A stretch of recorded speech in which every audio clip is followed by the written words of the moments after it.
And then you've got people that were forced to rent, and then now the rates have changed so much, so now their buying power is not what it used to be. So what's their best option? Well, continue to rent, right?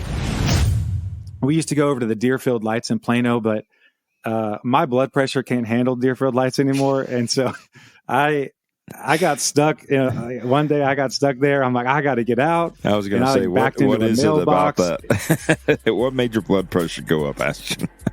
It was not a them problem. It was a me problem. But you are now listening to the Real Estate Heavyweights Podcast. You see this guy here staring back at you? That's your toughest opponent. Every time you get into the ring, that's who you're going against. I believe that in boxing, and I do believe that in life. Your weekly deep dive into DFW real estate, life, and beyond. With your hosts, Tavis Westbrook and Ashton Hines. All right. Well, good morning, and thank you so much for tuning into the Real Estate Heavyweights Podcast. And this is our special holiday entrance episode. It's Thanksgiving week. We've got a lot going on as far as families and cooking, and we're going to get into that and some of our traditions and what this time of year means for us, and what's going on with our real estate stuff. But on Fridays, we come to you with a deep dive into the market. We talk about some of the news that's going on, and just talk about what's going on in our lives. And if you don't know, I'm Ashton Hines. I am a physical therapist assistant, full-time work in home health, just driving around all day helping people figure out how not to fall, figure out how to override the oldness that comes into all of our lives at some point. I do that. I'm also a realtor. I'm also a real estate investor. I'm working on flip number 4. Helping me out with that is a good friend, mentor, just overall good dude who's also with us the second half of the Real Estate Heavyweights Podcast. It is Tavis Westbrook. What's up, Tavis? What's up? Good morning. We are all in this week. All in. And what's crazy about Tavis's family, so I think I've talked about it maybe once, but you're going to have to go a little bit into depth about what your family scene is around the holidays, because man, it's Thanksgiving week. We actually are staying in town. Typically, my wife's family's from Little Rock. My family's from Austin. We kind of switch off. And so usually we're out of town for Thanksgiving. And then Christmas, we go to the other family. It's happened a few times where we've been around, and it just so happens that this year we're in town. And so we're getting together with some friends next door. I've got actually a client that moved to town recently, and I invited him and his wife to come to lunch. And so we've got some stuff going on. And, I'm going to Kroger. I went to Kroger this morning at 6 a.m. so I could get my stuff out of the way and not have to deal with the people. But then you talk to Tavis, and I feel like I'm cooking for a lot of people, right? Tavis, like, it doesn't matter whether it's any weekend of the year, he's got some party he's doing for about 50 people, because he comes from a large family. His wife comes from a large family, and their house is this like cultural hub of friends and family. And it's like a constant, I don't know how you stock your fridges and your pantry, but yeah. How many people are you guys expecting for Thanksgiving? You mentioned something. I'm sure the number has increased since the last time we talked. I'm thinking it's going to be somewhere between 50 and 75 people. Dang. Mind you, it's a lot of kids too, right? Yeah. So speaking about large, I'm the third out of 8, and my wife's the oldest out of 7. That's crazy. So, just to give you a bigger idea, and I think you experienced a little bit of this of Landon's birthday back in May, and that wasn't even half of them, right, that were here, but it was a pretty good crew. And then we have, friends that are like family, and they have kids, and then they have grown kids too. And so then those grown kids have kids, right? So it's like multi-generations, that are here. A lot of our close siblings and friends are now grandparents as well, right? So like our oldest son is 30. Well, he's going to be 30. He'll probably be mad at me for saying he's 30 already. He'll be 30 in February, right? So he's married with a son, and so technically Tabitha and I are grandparents, right? And have been now for the last almost 2 years, which is crazy, right? Because I'm 43 with a 10-year-old grandson, right? So anyways, it just kind of gives you a little bit of the dynamic there. But yeah, so Tavin, I think we're up to 54 nieces and nephews, I think is where we're at right now. Good grief. So that just I gives think you, I got 6. No, I got, let's see, we've got 4, 5. I mean, under 10, easy. You know, between Karen's side and my side, I've got 1, 2, 3, 4, 5. Yeah, I bet we're under 10 total. Wow. And it's crazy. I was saying that we could sneak in the back door of y'all's place, eat, leave, and probably wouldn't. No one would. They might think, who was that random? There's some random cousin from Arkansas that just came in. They just kind of lost track of, and well, we just left. I mean, you absolutely could, and I think we've talked about this before. You know, at Halloween we have a big shindig here as well, because our neighborhood has been kind of a hot spot in Plano for the last 30 years, and we're on a feeder street to this main, you know, event, if you will, and so we've participated as long as we've been here. You know, 18, 19 years, right? And so that being said, we always have a big event, and it's always on Halloween. And of course, the families grow. And then, you know, we've got, again, the other people that are considered family that are outside that always show up. Well, you know, last year and this year, well, at least there's been a year before, we've seen people in our house, because we do like spaghetti for everybody. And there's people in our kitchen eating, drinking beer, hanging out. I have no clue who they are. My wife has no clue who they are. Like, somebody took a picture of them, and I sent them to, like, you know, because some of my guys show up, right? Like Angel's been, Pablo's been, like it's a lot of, you know, different people that work for me. I invite them to show up. And so I'm like sending them pictures. Like, it was a Hispanic family, and I'm like, you know this guy? Do you guys know this family? And they're like, no, nobody knew them. So I think they just followed somebody in, because there's like a train of people that line up to the front door to get candy. And then half of that train actually moves forward into the house because they belong here. Our saying goes, and you've known this you've known this going out to the lake, and I think now it probably makes a little bit more sense. But, you know, everybody's somebody is what is our slogan, right? Or what that's kind of our mantra here at the house. Yeah. And it's what we named our boat as well. But yeah, you get a little bit of that, right? Just from you being around a few times, you can kind of see what that means. Everybody's welcome. Yep. Yeah. You guys do a great job. And I know it's a great service for your family and all the friends. I mean, because that's a ton of work. I mean, I know how much work it is to cook for a smaller group of people, but you know, that many people, it's insane. So, well, why don't we're going to touch on a little bit of a market update. A few reports came out this week. It's hinting that the market is slowing down in the DFW area, probably across the United States. DFW is typically a decent barometer for the United States. It's kind of an average market. It's gone a little hot over the last few years, but so prices are dipping a little bit. And I know last time Tavis actually mentioned this statistic where there's more price decreases on homes on the MLS than there are new listings. And so that's an indicator. Tavis, I know you sent me an article that was talking about some of the market indicators. What are you seeing? What are you hearing from people? I know it's slowing down a little bit. So I believe the article I sent you was kind of actually something that's, you know, attractive to us. And, you know, we talk about just being in the investment side of things. And it was talking about, you know, buying homes that are going to be held for, you know, your rent portfolio. The old saying that was really popular for the last several years was the BRRRR method, right? Which is buy, renovate, refinance, repeat. And it's BRRR, right? And so anyways, that was kind of the headline of the topic, if you will. And one of the things that was discussed was this particular person that has a pretty big portfolio. I think her and her husband have somewhere around $40 million in real estate right now.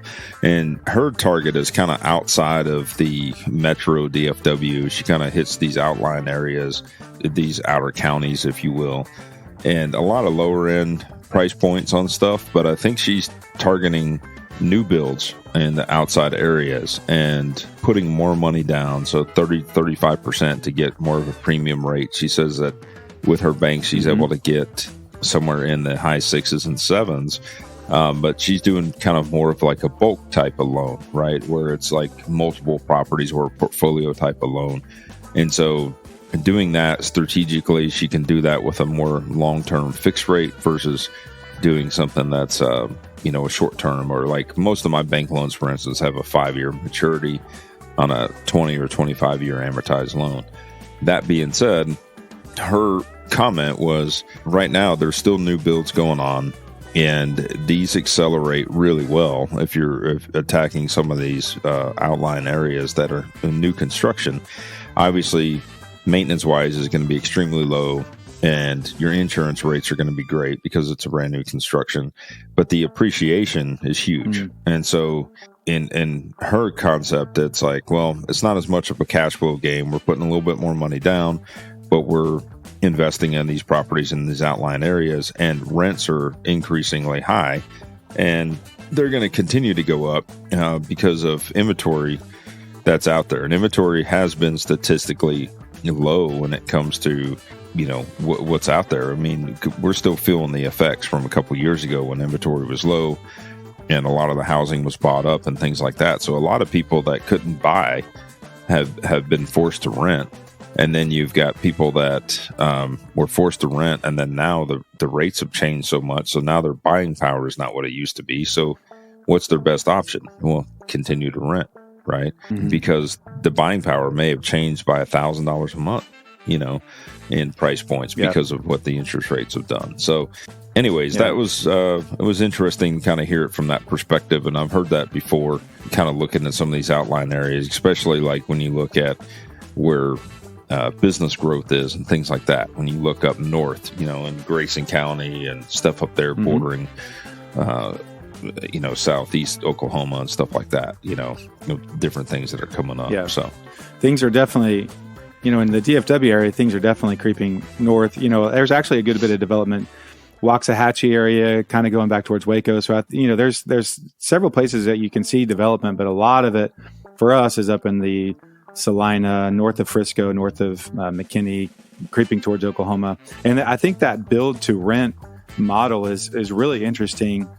One of a long-term goal. I know you've done the new build thing once or twice, and or maybe more, but I know that's not as appealing to you. The timeline is, from an investment standpoint, your timelines are much longer. You're having to hold a loan longer. Your cycle is just different. There's different permitting. There's the actual land development, that sort of thing. But for me, maybe a long-term goal would be to try, to do a small neighborhood, a, little 20 or 30 house development. And even if you did it more of the affordable build to rent type thing, I think that seems really neat. It's you're not doing these multi-million-dollar projects, units themselves. You're in the real sweet spot of where people will buy. And I would just like to do the new build thing. It's at some point. Now, maybe I may kick myself and after the fact say that was a bad idea. But in my mind as an investor, that is one of my goals. I would love to do a new build. I grew up in the blinds and shutters business doing blinds and shutters and new builds. I was in all those neighborhoods for a long time, and I just enjoy it. So I'd like to try it out. Ladies and gentlemen, can I please have your attention? From Dallas, Texas, the flash, apparently official. There's good news and bad news. This is a massive story. Who wouldn't publish it? We landed on the moon! Man, I've got certain information, all right? Certain things have come to light. And I need all of you to stop what you're doing and listen. Not a lot happening, in the DFW area. There's always, buildings trading hands and shopping centers changing, but nothing huge came up this week. But there was an article that came out, and it listed the top 25 elementary schools in the DFW area. If you're new to the DFW area, or if you're considering moving here and you're just trying to get a feel for the real estate first of all, welcome. Thank you for joining us. But if you're a real estate agent and you are trying to find the best spot for a client, a lot of people start with schools, and they start with maybe a high school district, or they know they have kids that are going to be in elementary school, so they start with an elementary school. So I thought it was a really interesting article, not too surprising for us. It basically follow the money and the tax base. And the more expensive the houses, typically the better the elementary schools are. Crazy to find out. And so you have several in the Highland Park district. You have the Capel area, the Carroll ISD, South Lake Carroll. And then sort of near us, there's Lovejoy, which is over by Lucas and Allen. And then you have some McKinney schools, I think a few Frisco schools, and I know one Prosper. So that northern, a little bit north of Plano. Several in Prosper. Yeah, and I haven't spent a lot of time up in Prosper. That was the one that actually made national news recently because they were trying to spend $94 million on a football stadium, which actually got voted down. I thought that was really, actually, that was one of 2 or 3 bond issues that got voted down. It was like this time people just said, enough is enough. We're not doing that. One of them was in Louisville ISD. They voted down some improvements to football stadiums and band fields and that sort of thing. And then you have the one up in Prosper got voted down, and there was another big one that got voted down. So that made news where up until now, people have kind of been just sort of rubber stamping those things like, sure, yeah, build it. But not this time, not this time around. So we're getting stung by our property taxes. So now it's we've been feeling the pain, right, over the last couple of years with property tax increases. So I think you're going to get more pushback when somebody's going, wait, this property tax increase is now going towards the stadium, and my kids graduated. Like, I don't need to go to the stadium. What do I need that for? So yeah, I think that's probably a direct effect. Yeah, no, I agree. I mean, if it's sort of like the frog in boiling water and it creeps up every year, it's hard to know. But man, when it jumps up 2, 3, 4 years in a row, and your mortgage really, really bumps up several $100s in a few years, if not more, I mean, it is a real issue. So yeah, you're right. I mean, if they're starting to take a look at this and say, look, this is just not sustainable, and I don't really care if, I have a really comfortable seat on a Friday night, I will never go to that stadium. I'm sure it's very, very difficult to internalize that. So the parts of town that, it's talking about, it's not surprising. These are some of the highest tax rates. You're going to have some of your most expensive houses, your Highland Park, your University Park, which is central Dallas, a little bit north of downtown. And then, South Lake, very high end. If you ever wanted a house with land, if you want a couple acres, you're going to be going to the Lovejoy area. There's a few out in the Flower Mound. There's some neighborhoods out there, some horse farm type stuff, but Lucas and that sort of thing. So I thought that was interesting. It's a very expensive part of town, but not necessarily because the houses are crazy, although there are some nice ones, but a lot of it's because of land.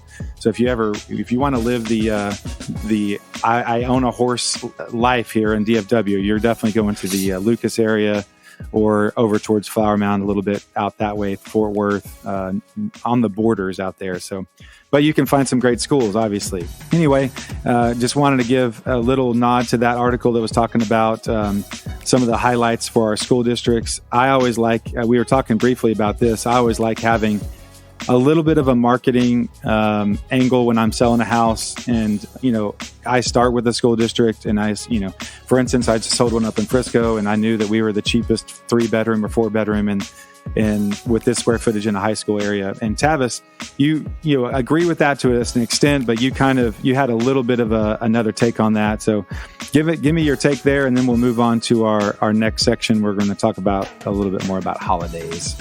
Yeah, my thoughts were just, it's kind of like one of those things when people, it's almost a kiss of death, right? When they list their property, and you've seen this before, and they put on there, don't miss this property, won't last long. And you look at the days on the market, and it's like 120 days.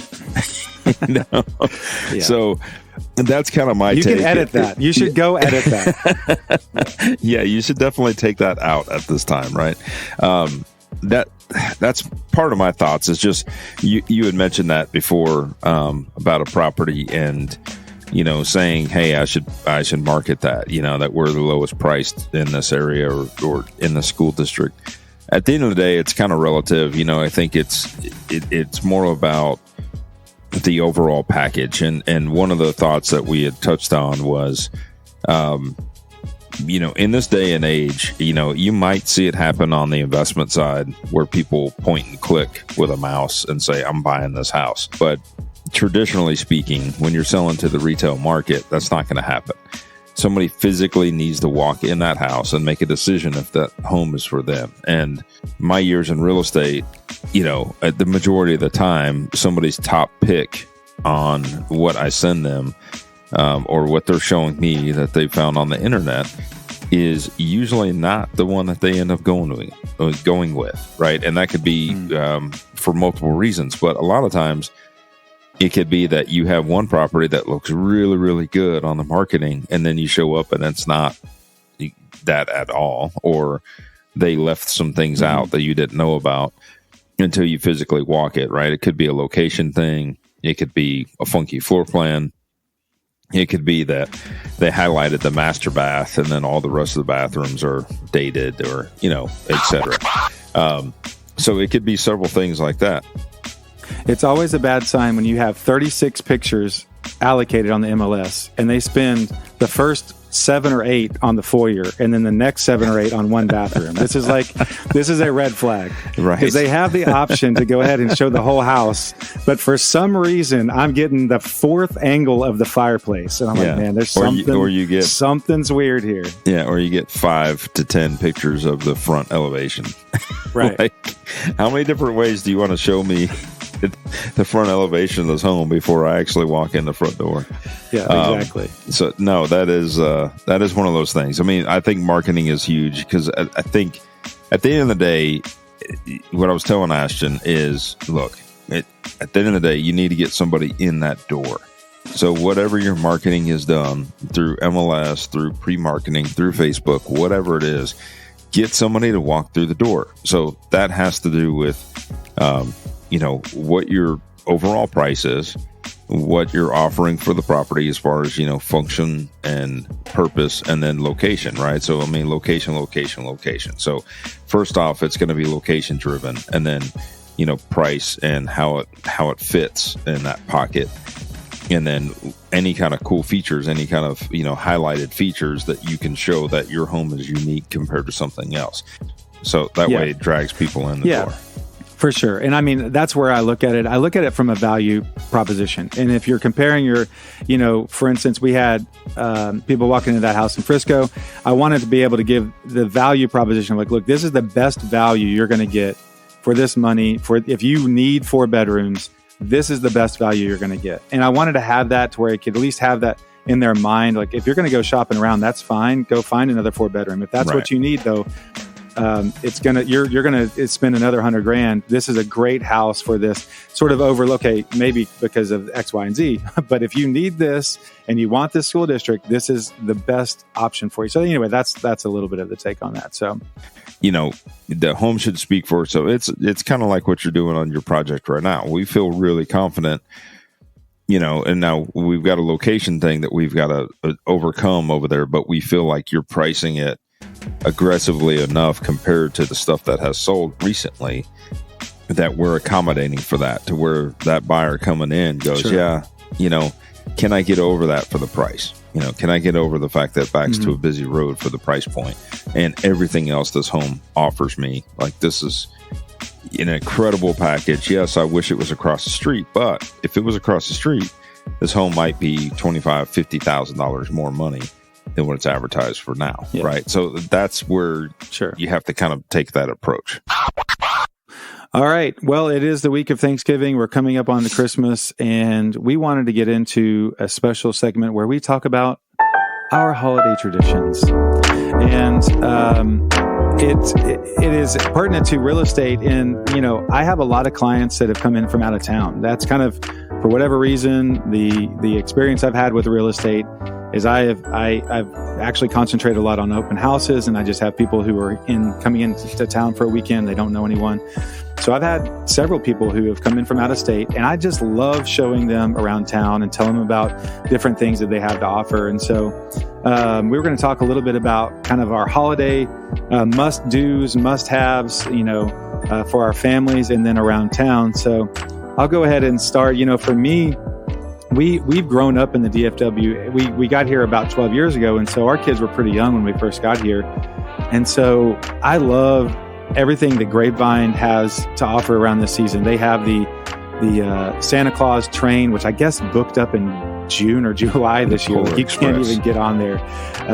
The Polar Express, man, if you can go do the Polar Express, where it's this cool experience, and Mrs. Claus is there handing out cookie and milk on the cookies and milk, and then you get to the destination, you get to meet Santa, and it's a train. Man, it's super, super cool experience. Yeah. But over there at Grapevine, I mean, they've got the Gaylord Texan. They've got this whole ice display we go to every year.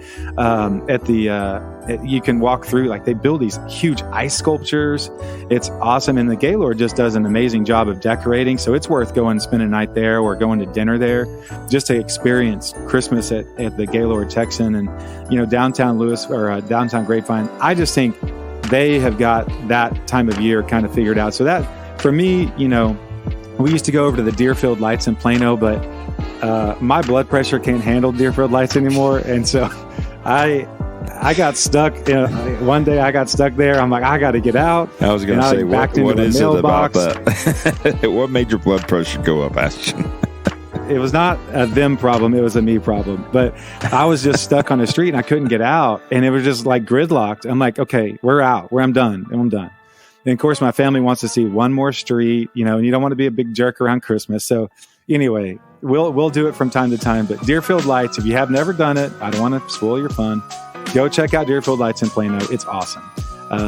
But if you've done it a few times, maybe go to Grapevine. So anyway, what are some things around town that you really enjoy, Tavis? So Deerfield is actually one of them that, our youngest son now is 18. So, he doesn't have much interest anymore. And, sometimes you kind of see the same homes. But one of the cool things that we started a couple of years ago, as I mentioned earlier, we have a grandson now, he's 10, his buddy. And then we have other nieces and nephews and stuff that we've kind of made it kind of a cool thing. And some of the kids that had experienced it for the first time ever, like their parents had never taken them to look at Christmas lights in all of their life. We've even got a couple kids that are like 15, 16, had never done it before, but it was kind of an event. It was like, hey, we're going to stop at Starbucks. We're going to get everybody hot chocolate, and everybody's going to load in the back. We do that too. Load in the back of my truck, and we're going to blare Christmas music, and you got blankets, and you're going to cruise through with your lights off through Deerfield. And I've learned kind of the way to go in and go out off of some of the side streets and go in, so it's not as hectic just waiting 30 minutes to get into the main entrance. But anyways, it's kind of become kind of cool. And then this year we had this he's varsity football now. He's like, I believe he's a sophomore. Big, full of testosterone, 16-year-old boy. And, he was asking, my sister-in-law, can we go do lights this year? Can we go see Deerfield? Yeah. So that's cool. It kind of warms our heart to do something like that. It's cool. And you definitely have to have the patience. You got to go into the mind. You can't be in a rush. You can't be on a timeline, Ashton, when you go. You just got to kind of be open-minded. Yeah. I'm sorry. I'm sorry I ruined your kid's experience 2 years ago. Some guy is freaking out, trying honking the horn, tear across the yard. We just thought you were somebody that lived in the neighborhood. That's all. I can't imagine living there and going through that every year. Heck no. So I will say that I was going to say last year we tried to do the Starbucks hot chocolate, and my mom was in town, and I think my sister was here, and so we actually went, instead of Deerfield, we went the other way, and we went down to the Park Cities, and they actually have carriage rides down there. And so we didn't do the carriage ride, but you can go up and down those streets. So we did that tradition, and I actually really, really do like it. And we put the Christmas music on. It's just not as stressful down there. And you have to sort of pay attention, because if you freak out, you're going to kill a horse or two, because there's carriages everywhere. And so, well, they do that in Deerfield too. They have the carriage rides.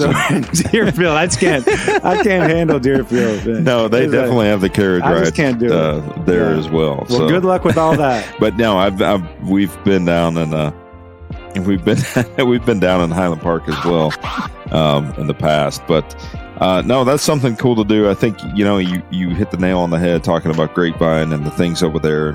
We haven't been there in a while. We did the Polar Express one time. Landon obviously was much younger. I was just recently telling somebody about it here, like a couple days ago, just talking about that experience, and it's fun. It's definitely for younger kids. I think Landon might have been a little older when we took him. He was, a little like, okay, I'm kind of over it. But I definitely think it's something to experience. It's cool because you actually get on one of the old trains and you actually, go on the train ride, and, it's a whole event. So it's amazing to me that it's sold out, like you said. I'm sure they'll probably start kicking something like that off in like Salina or something. Anywhere where there's like another, I hope so, train track and trains. I can imagine that kind of becoming a thing. So no, I think it's exciting coming into this year, this new year, and we're wrapping up the year, just getting into the holiday season. It's funny. I'm kind of more of the Grinch, the Scrooge at home, I guess, because I love the Christmas spirit. I love the concept of family. I love the nuances of joining together, anything from Thanksgiving through Christmas season. I'm not a big fan of the present giving.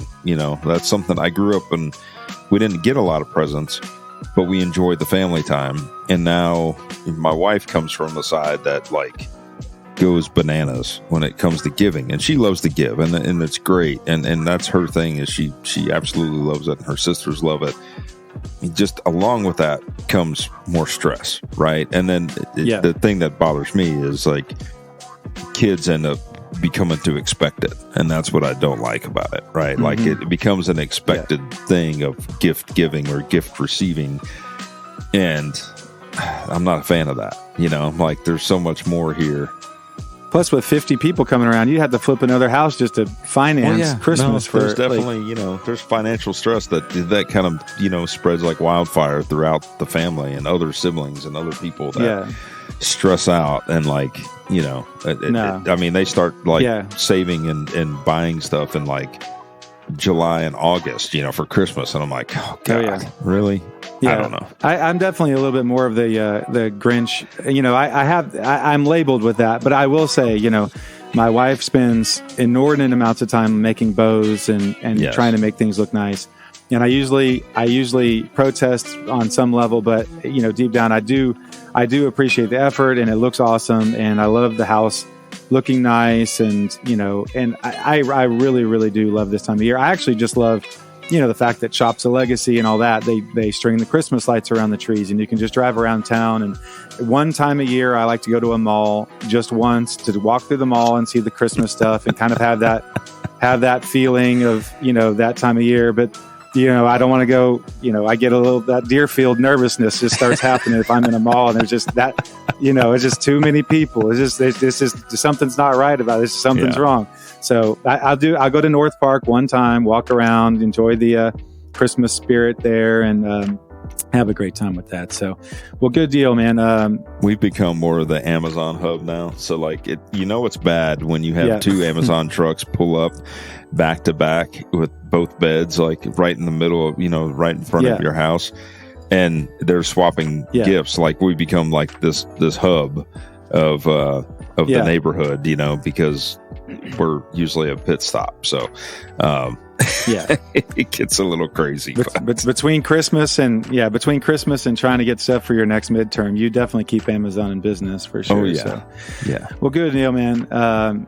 Well, we will have to at some point soon. We'll talk about some of our our favorite restaurants and our favorite places to go around the holidays, because I've got opinions about that, and it's all good. I love restaurants. I love sending people to certain parts of town because it just got a cool vibe and got cool holiday things going on. So we'll touch on that in the future one. So if you don't know, I'm Ashton Hines, Dallas real estate guy on Instagram. Try to post about all my flips and all the stuff going on that I've got. So please follow me there.